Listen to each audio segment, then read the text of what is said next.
Hello, welcome to Atheist Torah Study. My name is Emma Lugo. I'm your host, and I'm here today because I made a commitment. I don't know, about a year and a half ago, I was really interested in doing a year-long exploration of the Torah from the perspective of an atheist. I've spent the last 10 years of my life studying Torah in a synagogue with a rabbi and a bunch of other people.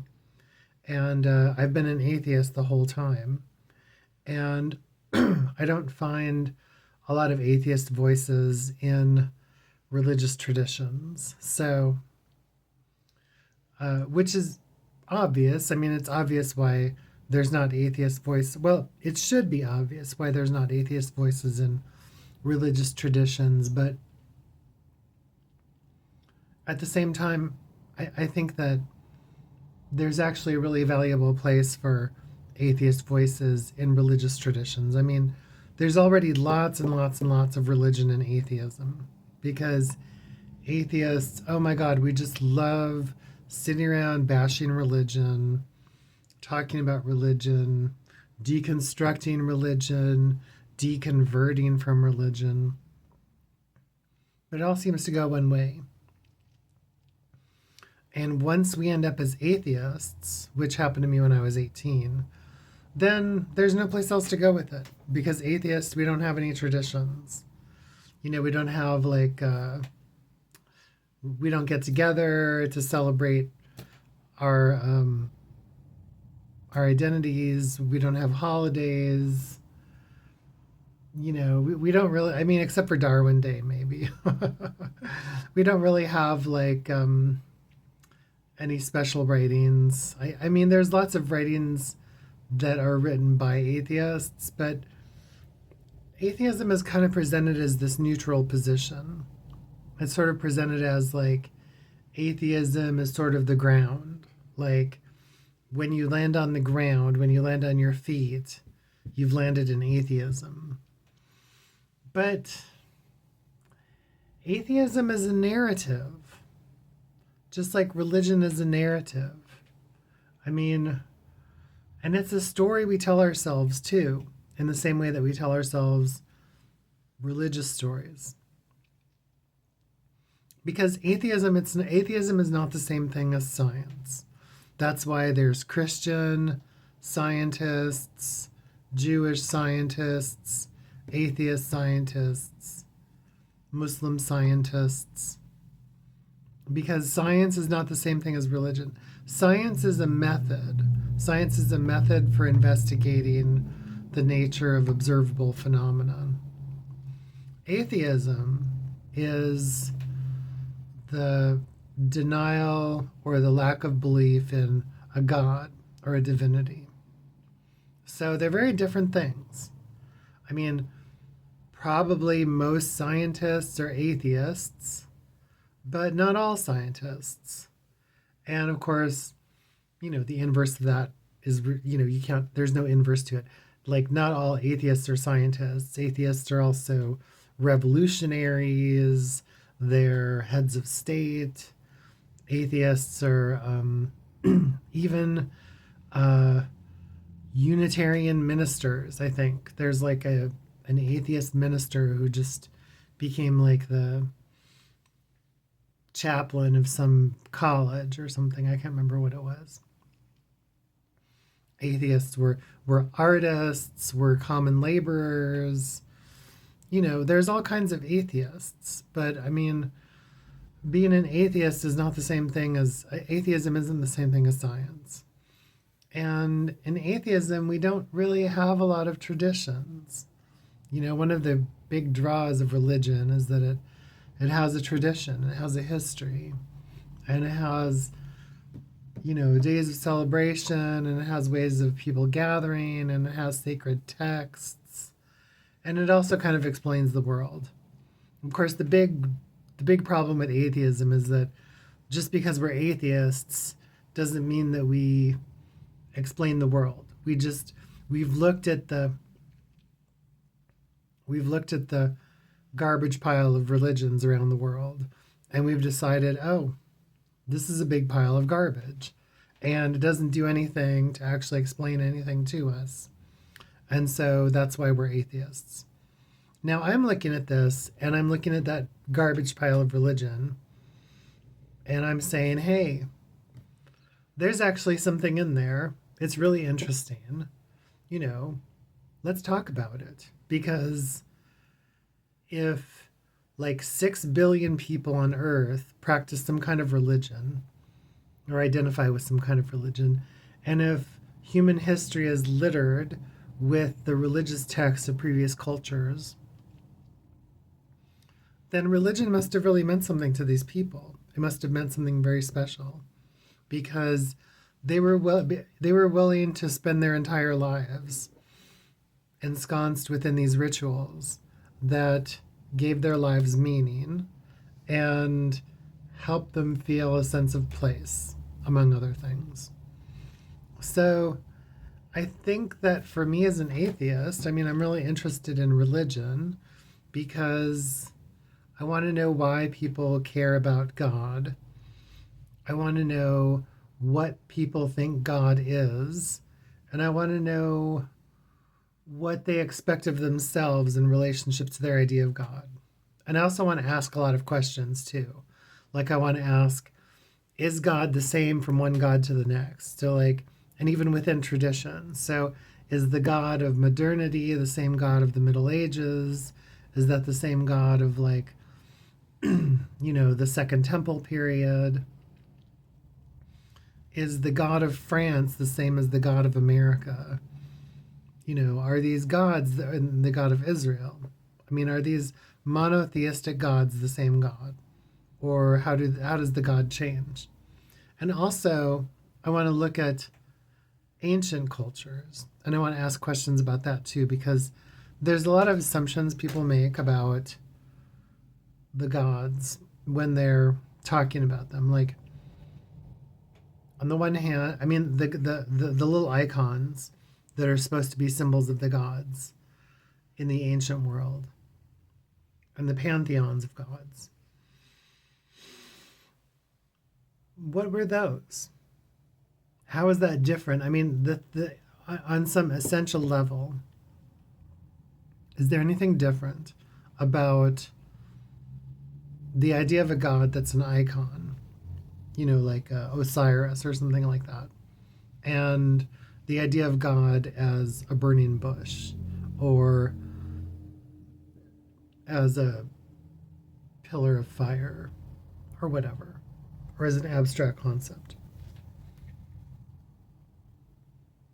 So, and also the same things I talk about every week, which are, like when people think that they're talking to their God, what are they talking to? I mean, are they talking to themselves? Are they talking to their tradition? Are they talking to their understanding of their tradition? I'm curious about all of those.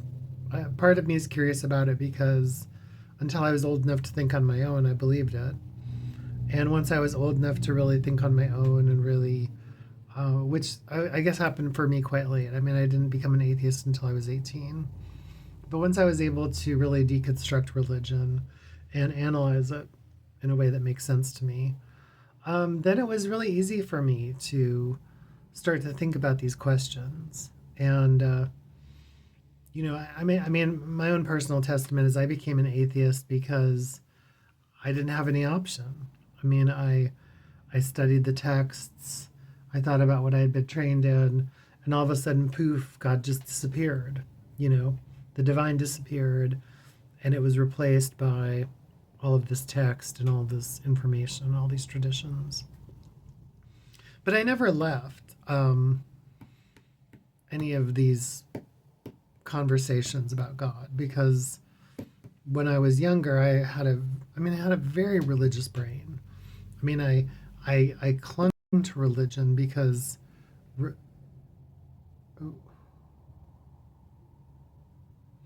I clung to religion because religion gave me something that I really needed. So that was a great feeling. I'm going to take a little break for a minute and then I'll get back and we'll get into the Parsha of this week. Hi, I'm back. Thanks so much for. So, we're going to start in the Parsha. This is Parsha Vayechi, which is this is the end of the Torah. So, not the end of the Torah. This is the end of the book of Bereshit. So this is the funeral chapter. This is like the end of the story of Joseph, the end of the story of Jacob. This is when Israel descends into slavery. So it reaches this high crescendo in the story where Joseph, as the leader of his people, no, not the leader of his people, where Joseph, as the prince of Egypt, um, saves Egypt, and I guess by fiat also saves Jacob and all of Jacob's family, all of his brothers. And so symbolically saves the people, you know, from slavery and starvation or whatever else. That's kind of how the story goes. And this is the end. So here's like where Jacob dies and he gives all of his blessings to his kids, and then there's a big state funeral, and then Joseph dies and he's buried in a lead coffin. And that's the end of the Parsha. This is also the end of the book of Bereshit. And I talked about this in the last in the last Torah study, but here, the book of Bereshit, here it goes from the beginning of creation, when there's nothing, to the end of this story, which is like, this is kind of a weird junction. You know, the Torah is kind of like a crazy quilt. Like somebody put the Torah together and like they didn't really think about how it's going to be structured. They just pastiche, you know, they just put different elements in. And that's what people got. At some point the text became frozen. It would have been really interesting to hear the conversations in the ancient world that went into the freezing of the text, because at some point the text was frozen, and this is what we got for the next 2000, 2300, 2400 years. And it's what we still work with today. I mean, it's what Jews still work with. And I don't have a problem with it. I mean, it's a text. It would be like, imagine if you made an entire religion out of the Epic of Gilgamesh or any other ancient text. I mean, I suppose you could do it out of Homer's Odysseus. As a matter of fact, I would even argue that in some ways Western tradition has kind of made a religion out of Homer's Odysseus, although we haven't given it a name. But this is a text, and it's one of the texts that was in the ancient world, and somebody thought, oh, this is interesting, let's make it into a religion, or the religion already existed and the text was overlaid on it. And now what we have is we have the memory of the text, and the text is what's kind of carried through to modernity. Anyways, let's do the blessing for Torah study, and then we'll try to read, I'll try to read through the text. So this is Parsha Vayechi, Genesis chapter 47, verse 28. Baruch atah Adonai Eloheinu melech haolam, asher kitzanu b'mitzvotah, v'tzivanu la'asok dvorei Torah. Did I do that already? I might have done that at the beginning. Well, if I did, then that's okay. No problem. Jacob lived 17 years on the land of Egypt, so that the span of Jacob's life came to 147 years. Okay, so there's the first one. Boy, you just can't. I mean, as an atheist, it's hard to read the text, It's just really hard. It's like, it's not that hard, but it's like, in every verse of the Torah is something that an atheist can object to. And there's the reason we can object to it is because it's like, why did they write the text this way? I mean, you can't really object to it. You just don't look at any of it. I mean, it diminishes some of the other things the text could be doing. Anyway, so what am I talking about? Jacob lived to be 147 years. You know, why does the Torah do this? It does this over and over again. And it's like all of the main characters in the Torah, they live to be 147, 947, 400, and 365. You know, they live a long time. Now, to me, it would be really interesting. Like, what if you did actually live to be 147? I mean, I remember when I was a kid, I was really interested in long lived people, you know, and it doesn't seem too bad, really. You know, I mean, living a long life and just getting to be alive. I mean, I suppose at some point you start to feel like, oh, I've outlived everybody, you know, so that makes me superior. But, you know, the other thing about long life people is it sounds like, well, it depends on if you're, you know, if you're all there. I don't know. There's people who study this sort of thing who could talk about this. I'm not going to spend a lot of time talking about this because it's just, you know, the obvious point of the text is that if you live a long life, that's supposed to be a blessing from God. So if you're a righteous man, you live a long time. Now there's a lot of problems with that. Like if you're born and you're a righteous person, you know, you might die really young in your life, you know. There's nothing in reality that guarantees you're going to live a long time or that's going to make you a righteous person. Um, you know, if you live a long time, then maybe you get to reproduce a whole lot more than other people. I don't know, but I mean, you know, you get to see the world change. But back then, things didn't change that much. So mostly just get to enjoy. I think the idea of this is it's supposed to give you the sense that you're supposed to enjoy your life.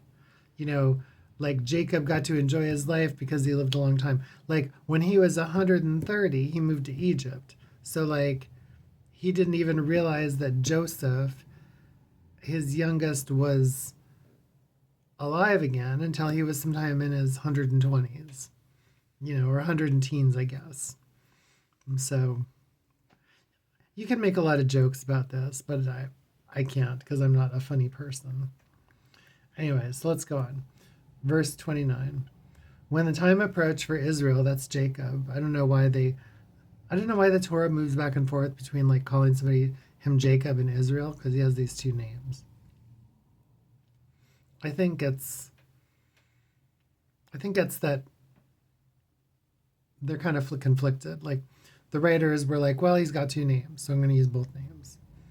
It's like in the South, like, you know, I lived in the South for 15 years. I've talked about this before in my show. And in the South, everybody has at least two names. Some people have like three or four or five names. And here in the Torah, Jacob has two names. His name is Jacob and his name is Israel. Why does he have two names? Who knows?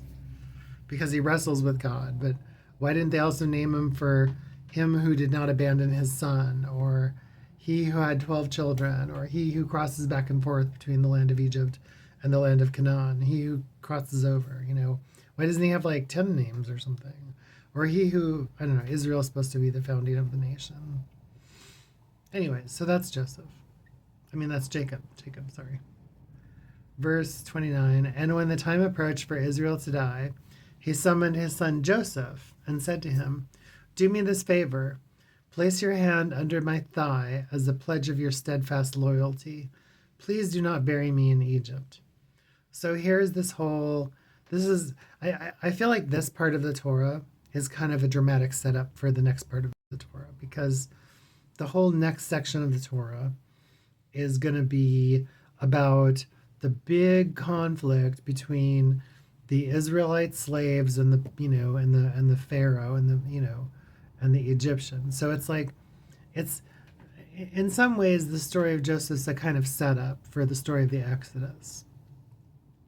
And this is kind of, I mean, I think that probably the way that the writers thought of it was that this was like going to be a setup. You know, this is the story of Joseph is a wind up for the big conflict, because the big conflict is going to be what defines the Jewish people. The Exodus, the the covenant at Sinai, and the relationship between the monotheistic God and their people. And this is kind of like before all that. So here, the God isn't really present, but the story is kind of getting the reader ready for what's next. And Israel still remembers the promise of the God. Now, this is a very interesting way to do a religion. This is part of why at least in Jewish culture and in Jewish history, I mean, the attachment to the land of Israel is so foundational to the religion. And it's because the text implies that. I mean, the text is centrally focused on the land of Israel. As an atheist, I mean, I don't feel any attachment to any particular land except for maybe where I was born. Well, no, that's not true. I do actually feel attachment to two kinds of land. I mean, well, maybe three. I mean, I feel very attached to the Midwest. I was born in the Midwest, and I love the feel of the Midwest, especially the part that I'm from. I mean, the part that I'm from is the southern Minnesota. It was the traditional homeland of the Ojibwe, of the Medwatonkan people, and also I think the Ojibwe lived there at some point. But it was mostly known as the ancestral homeland, at least when white people came, of the Medwatonkan people. And it's a beautiful land. It's really beautiful. It's prairie, it's rolling hills, it's very green, it's lush, it's full of lakes. It's really beautiful. It's got some trees, but it's just a beautiful, beautiful, dreamy landscape. And then I love the West. I mean, I love the mountains. The mountains are really sacred land to me too. Any mountain, anywhere. And then the desert. I love the desert. So I'm lucky now. I live on the West Coast, and so I don't have the Midwest. I miss that, but I do have the desert, and I do have the mountains. And when you live on the West Coast, you also have the ocean. To me, the ocean is very intimidating. The ocean is just like this incredible force. I mean, if there was something that felt like God to me, I would say it was the ocean. Like right now is king tides, and boy, the ocean is just amazing during the king tides. I mean, if there was a God, it's like I would say the God is the ocean, but there's no God, so I don't believe in that. But anyway, so it's attachment to land. So, Jacob, even at the end of his life, still has a strong attachment to the land where Abraham was from. And it's an attachment to the land of Canaan, which is the Israel. And this story is kind of a setup. Like the point of the story is that like the descendants of Jacob live in Egypt for 400 years. And while they're living there, they forget that they're actually from Canaan. They forget the old religion. They forget the relationship that they had with the God. And they forget who they are. And they just become slaves. And this is kind of setting them up for that. Now, there's a lot of stories about human migration. I mean, there's nothing wrong with this. I don't have any problems with this as an atheist. I mean, I guess the only problem I have with it is that in the contemporary world, and I talked about this at the end of the last Torah study. In the contemporary world, I mean, there's lots of people who have lived in different kinds of land, and to ascribe some kind of ancestral connection to a land as somehow excluding the rights of other people from their connection to the land. I mean, as soon as you're born and for the length of your life, you have a right to exist and to live. And you're more than some tribal affiliation, some nationalist affiliation, some cultural affiliation. You're your unique self. And so, whatever those unique factors are that created you, that created the person that you are, and the place that you're from, and the identity that you have as much right to that sense of place as anyone does. And here in the Torah, it's kind of asserting that. Like Jacob's sort of asserting that at the end of his life. He's asserting that he has a right and he wants to be buried back at his home place. So, and I understand that feeling. I mean, I really do, honestly. This is why, like, there's a lot in the Torah, that is fine, for atheists. It's not, it's not all fire and brimstone. There's a lot of like little detours. I mean, I don't know if you aren't raised religious, I don't know if it's worth your time. But if you were raised religious and then became an atheist, you can return to these texts. I mean, the texts in a way are a certain kind of homeland too. They really are. I mean, I think that's part of why I do this because it's like, I mean, I've had this so drilled into my brain ever since I was before I could even think, because as children, we're just all this stuff gets, especially if you go to a religious school, all this stuff just gets drilled into your head, Jewish or Christian. Hang on just a minute.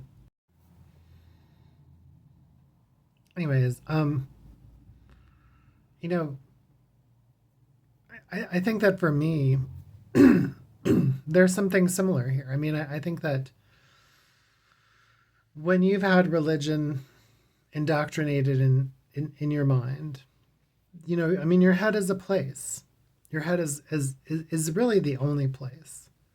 That's really what this is all about. I mean, this is really about where your head is. And so if your head is buried in the text because you spent so much of your life like being immersed in the text, then the text becomes a place for you. And so for me as an atheist, returning to the text is a way of kind of growing because I'm redefining it. Well, I'm not really redefining it. Mostly I'm just deconstructing it. I mean, I would say that most of what I do here is probably just deconstructing text in the same way that most atheists deconstruct the religious text. But there's a little more to it for me because, I mean, I have a lot of respect for the text. I mean, I have a really high degree of tolerance for the ambiguity in the Torah and the terrible things that go on in the Torah. Like I'm not very much prone to like ridicule them. I mean, although I'm perfectly happy to do that, but it doesn't really do that. I mean, I did that when I was an atheist in the early stages. I mean, when I was first an atheist, I was definitely an angry atheist. I mean, I really was. I was an angry atheist. I was angry that my family had betrayed me and that all of my people had betrayed me and that they had lied to me.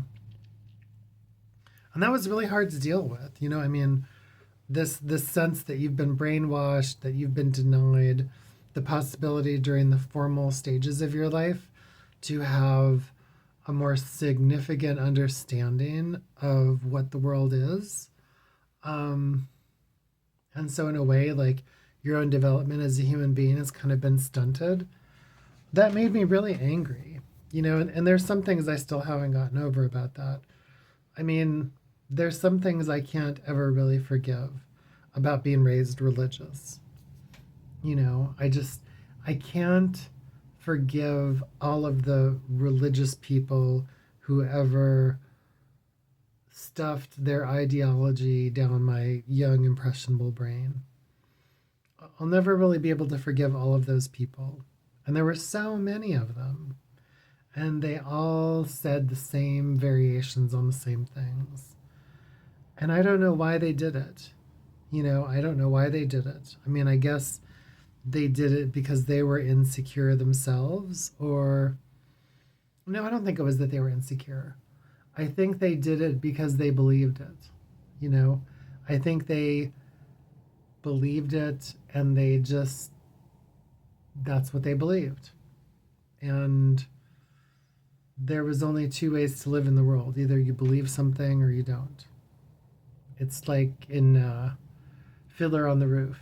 you know, in Fiddler on the Roof, when like uh, the main character, he's got all these daughters, and it's like each daughter keeps on breaking tradition, and finally you know, the youngest daughter like goes so far that he won't even speak to her because she's like completely left the religion. She's not even dating a Jew. She's dating like a Russian peasant who's probably Russian Orthodox. And she has to convert to his religion. And so the father can't forgive his daughter. So then he says, verse 30, "When I lie down with my ancestors, take me up from Egypt and bury me in their burial place." And he replied, "I will do as I've spoken." Verse 31, "And he said, 'Swear to me.' And he swore to him. And then Israel bowed at the head of the bed." Um, yeah, nothing really much to say there. It's kind of telling, this is like the deathbed story. Now, to have the cleverness to be able to write an entire deathbed story is really interesting. I wonder if there was a tradition of doing narratives about deathbed stories. And of course, I wonder too, how did people tell stories about death at that time? This is one example from ancient literature of how people talked about death.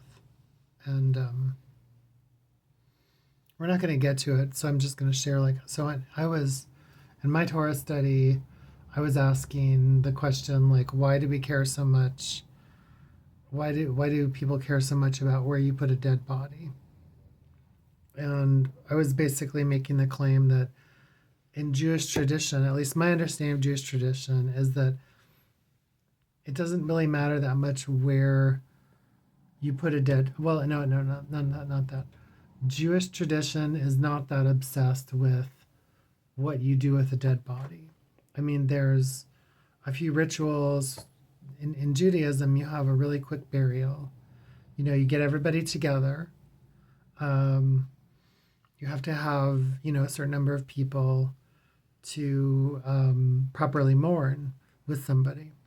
But in Jewish tradition, the focus isn't on the dead or the dead body. The focus is on the living people and the things that they've lost from each other. So the focus is on the living, just like it always is in Judaism. In Judaism, the focus is always on the living and on the next generation. And it's like, I would say that, as an atheist, well, I don't know. We don't really have traditions as atheists. I can look at nature and talk about science and how do animals mourn the dead. There was a really interesting story recently in Seattle from orca watchers, and they talked about an orca who, for 17 days, carried around the body of its dead child for 17 days before it let it go. And that's just so interesting to me, that it's just such a heartbreaking story. I don't know if anybody ever heard that story, but by the time you look at this, it might even be months or years later. If anyone happens to see this, it might be months or years later from when this story first came out. But I guess that the orcas have been having a problem with reproducing because of all the terrible conditions that we've put on in nature, from destroying so much of the salmon runs to the large boats to the pollution. There's so many things that we've done to just completely ruin the habitat of all of these living things out in the ocean. And anyways, but it was the story about an orca who had had a baby, and the baby died, and it carried the baby around for 17 days, I guess, just swam around with it, and somehow was able to carry it on its head or something. And this is how that mother, well, I mean, we don't know exactly what it was doing. I mean, I think that as humans, we consider it to be mourning behavior. But I mean, we don't really know that. I mean, we don't really know if it was mourning behavior, but we just assume it was. I mean, although again, that's projection.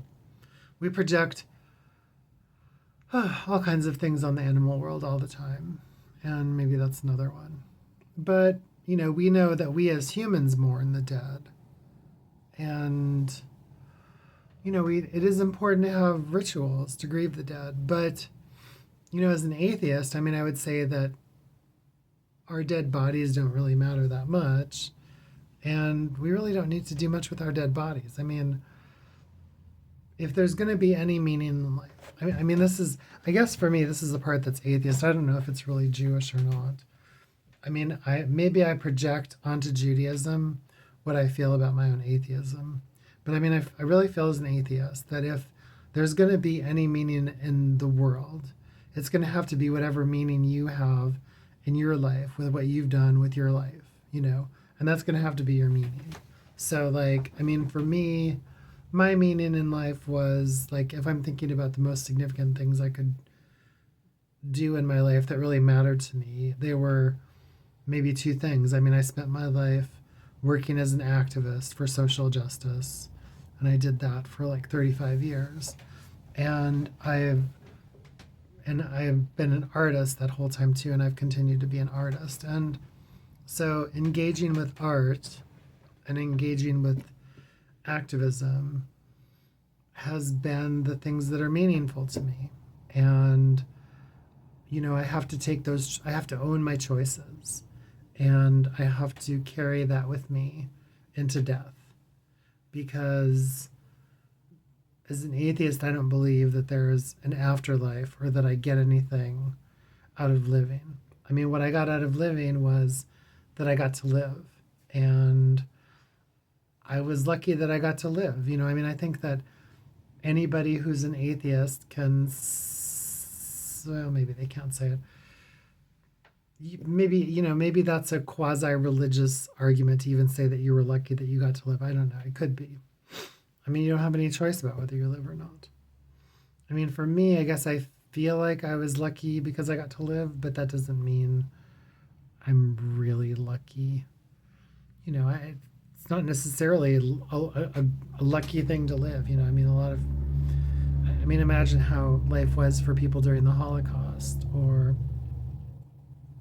during a famine, or God forbid something horrible happens in the future. Maybe I won't feel so lucky then that I lived. But for now, I feel lucky that I've gotten to live and that I had a chance to do the things for me that were. Of course, this isn't about me. Why am I even talking this way? I'm just using this as an example. I mean, I don't think that. I don't. I mean, I think that atheism. How does atheism? I guess what I'm trying to get at here. Sorry, it's taken me a while to get around to this. Is how do we as atheists deal with death, and what do other religions show us about how we can deal with death? In Judaism, again, you have a pretty quick, a simple burial. Nowadays, most Jews are getting cremated. So we're just ash. And I mean, I think it's perfectly appropriate to take your Jewish dust from your dead body and ask somebody who cares about you, or just pay somebody who cares. Just pay somebody to scatter your ashes around wherever it's symbolic for you. If that gives you a little bit of comfort in your living, to say, oh, my ashes are going to get spread around, in the ocean or in some special creek or, up on the summit of Mount Hood or, wherever, from an airplane, like whatever. That's like your way of acknowledging that, part of your body comes from the earth and you're just throwing it back there, you know. Anyways, but I mean, I think for atheists, like this whole Parsha, I mean, this whole Parsha is, it's mostly kind of about death and about closure, and transition. So, Vayechi is like, for us, for an atheist, I think there's a lot in here. I mean, because how we live and how we die really does matter, and what we think about it. I think that almost the entirety of religion, ever since the time of the Egyptians and before then, has kind of been like this hedge against death. The Egyptians perfected it. Like the Egyptians, everything the Egyptians did was about death. Like their entire religion was about what happens to them after they're dead. And they had developed an entire cosmology that was based on their existence and what happened to them after they die. Now, somebody said something really interesting today in a Torah study, and I really appreciated it. I was listening to them, and it was a friend of mine, Dan, and he said that one of the first marks of humanity is when we're able to show significance for how we treat the dead. Like when we bury the dead with some kind of respect, and we're showing that we're able to nurture and care and cultivate our dead. And that's like a symbol of what makes human beings distinct. Although it's true that other animals also have their own ways of grieving. Other animals, well, they seem to exhibit, even crows supposedly have funerals. So, people acknowledge. So this is what is this? What is this? What are we getting at? This is, I don't know. It's an acknowledgement of the place that we have within a group. And it's the acknowledgement that on an evolutionary basis. Again, this is me saying bullshit science. This is like amateur science hour. And like I said at the beginning of this Parsha study, science and atheism are not the same. So me thinking about this as an atheist Jew through the lens of science and my own crude understanding of evolution doesn't mean anything. This is just my amateurish understanding. But I would say that I would say that if I thought about how human beings survived, we survived in groups, and for tens of thousands of years, our group identity was as significant as our individual identity. Our group identity was almost paramount. Like maybe we developed group identity before we developed individual identity. Or maybe our individual identity, like nowadays, we have the sense of ourselves as unique individuals. In history, like our idea of the tribe has extended so broadly that it encompasses the entire earth, and it includes space and time, and we think we have a unique identity that fits within the story of all human existence. But our ancestors probably thought of their identity in relationship to the group, and they understood their identity in the relationship to the group. And I think that almost everything that we do is fundamentally driven by our evolutionary by our evolutionary drives. So the evolutionary foundation of human existence, I think, is really fundamental to how we live in the world. And so it comes through in our religion. So when we're talking about where we bury our dead, we're saying, I acknowledge my group. My group is the foundation of my survival. Every member of my group gets some level of equal treatment. Like they all get, we don't just lay our dead out on the ground and let the animals eat it. Although, I don't know why not. There's nothing wrong with that either. Like, if you have a loved one and they're really dead, why not let your loved one be food for an animal the way that nature intended? That's what we are. We're also sources of nutrition for other animals in the same way that we consume other things. We consume things, whether it's an animal or a plant. We're destroying something in order to give ourselves sustenance. And Why shouldn't we do the same with ourselves when we're done? That seems to make more sense to me.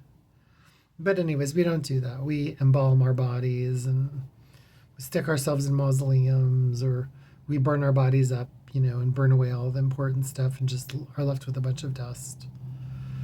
Whatever we do, these are just things that we do. But this this whole parsha is kind of about death, and it's about endings because it's the end of the first book of the Torah. So it's kind of interesting. Anyway, so then comes the promise. The next line. Let's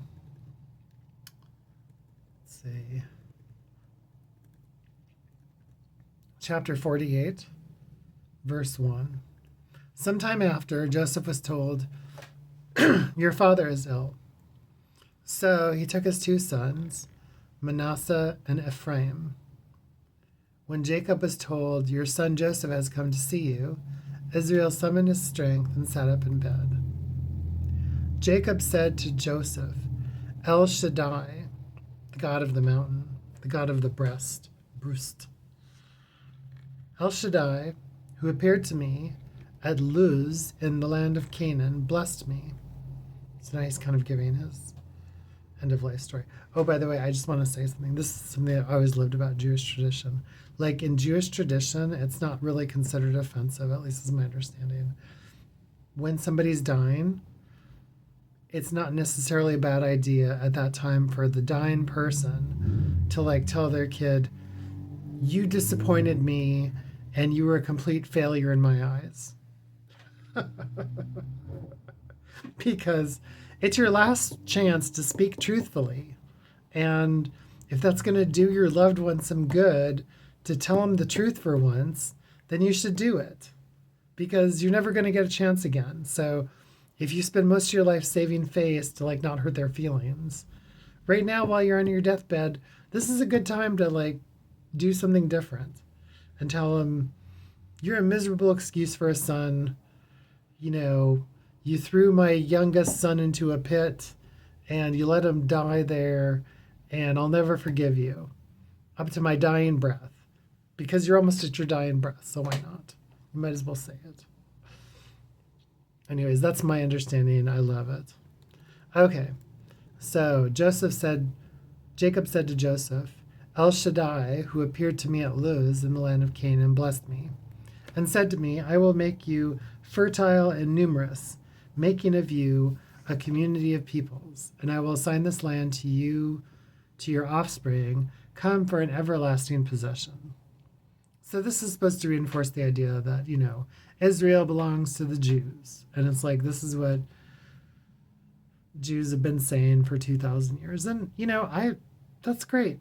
So let people go where they want to go. As long as it doesn't, do something to somebody else. The problem is when you take away somebody else's land because you think it's your land, then it's going to lead to conflict. That's what war is. It's hard to avoid. But if everybody gets along and they try to get along, or they practice, what if nobody had any land? What if...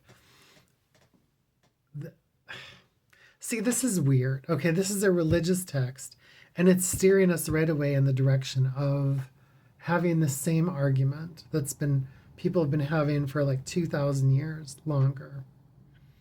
Why keep on having the same stupid argument over and over again? Just because the text created it. I mean, this is an example of the future, of the past speaking to the future, and of the past shaping the future. And it's really unfortunate. It's one of the unfortunate consequences of when you fix text into a certain position.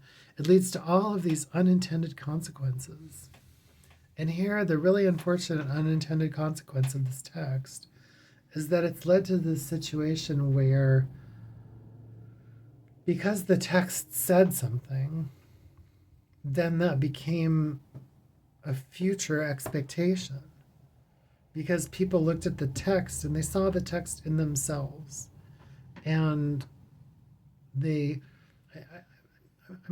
of the experiences that the text assigns is an experience that can be had endemically, The only thing that you can't have in the text that's unique is the idea that there's the God and that the God just speaks to like one group of people and that the God is there to reinforce those people if they're faithful to the covenant. That's the thing that is unique in the text, but in a way it's not unique because in a way it's basically it's kind of extending the idea like the idea one of the ideas about what a god was in the ancient world was that a god was like the god of the city. Like Athena was the goddess of Athens. She was the protector of Athens, and like different cities had their god. And so this is just kind of extending that idea beyond the city into like the city state. I mean, Israel wasn't a big place, even not even back then. But it's like it's the idea of extending the God into something that protects the entire country. So the God is a protector.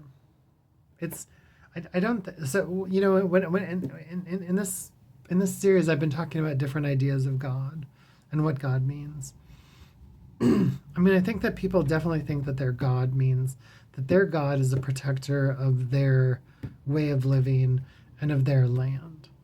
I mean, I think that that's a really old idea of God, and I think that it's still how people envision a God in a lot of ways. That's how people say, why America is a Christian nation. It's America has a unique role in the history of the world, to fulfill the mission of Jesus Christ.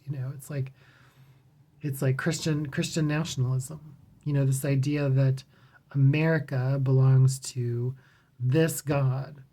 Israel belongs to that God. Although Christians think that they're the same God.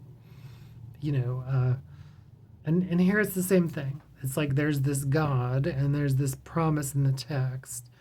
And again, this is another one of those places, just for those who are watching and are curious, this is one of the places where we as atheists like jump off the boat. We jump off the boat right here because we can tell that this is not a good boat for us to be on. And we jump off it specifically because of this, because people will create the God that says that this land is their land. Why not create the God who says that everybody's land, the whole land belongs to everyone? Like, why not create a God where, like, the God says that the whole earth belongs to everybody on the earth? Like that would be a good God. That kind of God would at least make a little more sense than the gods that people do believe in. But I don't think, and in a way, I mean, Judaism claims that this God that's beyond everything is that same God. But if that God is beyond everything, then why does the God need to make a promise of territory to a particular group of people? And it's pretty simple. I mean, it's like there's gods doing this throughout all of history. There's always gods making claims towards territory, because somebody wrote it down and they thought, oh, God meant for this to be my land and for all my descendants.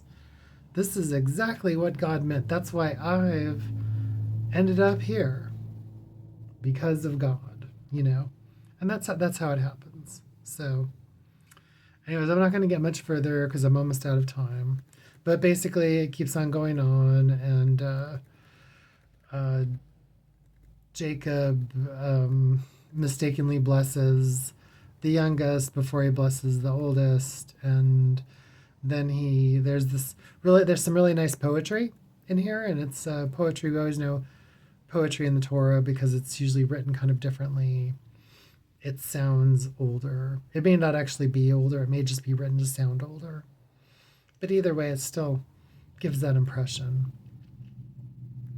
And then, and it's really nice. I mean, I would definitely encourage you to read some of the poetry here, especially like verses 49 around there, a little before that. Basically, Jacob's blessings to his sons. It's a fun read. I mean, it's just kind of interesting. It's poetry. Anyway, so Jake blesses all of his sons, and then he dies, and then there's a big Egyptian funeral, and Jacob gets embalmed like an Egyptian. He gets embalmed. Oh, God, he gets embalmed, and then he has a big Egyptian funeral, and then he gets buried in Canaan, which he asked for. And then at the very end of the book, Joseph dies, and Joseph gets buried in a lead coffin, and that's important because it's going to show up later on in the next book of the Torah, and in that book, Joseph's bones are going to get pulled out of the river because somebody remembers where they are, and they're going to get dragged off to Canaan, to Israel. So they're going to take the bones of Joseph with them. Anyways, that's the Torah. Lots of places to step off as an atheist, but I'm still with it. I'm still doing it. It gives me it's an endless source of entertainment, and there's actually some fun stuff in it. So if you can wade through all the parts that make you want to jump off, there's some interesting places where you can find it's something to do. There's nothing wrong with it. It's just something to do. It's something that a lot of people have done, and I find meaning in what those people have done with it as well. So anyways, thanks so much for listening to Atheist Torah Study with me today. My name is Emma. If you want to reach me, you can write to me at atheisttorahstudy@gmail.com. And you can also find these videos on TikTok for as long as TikTok's up, or also on YouTube. So thanks so much, and have a great day.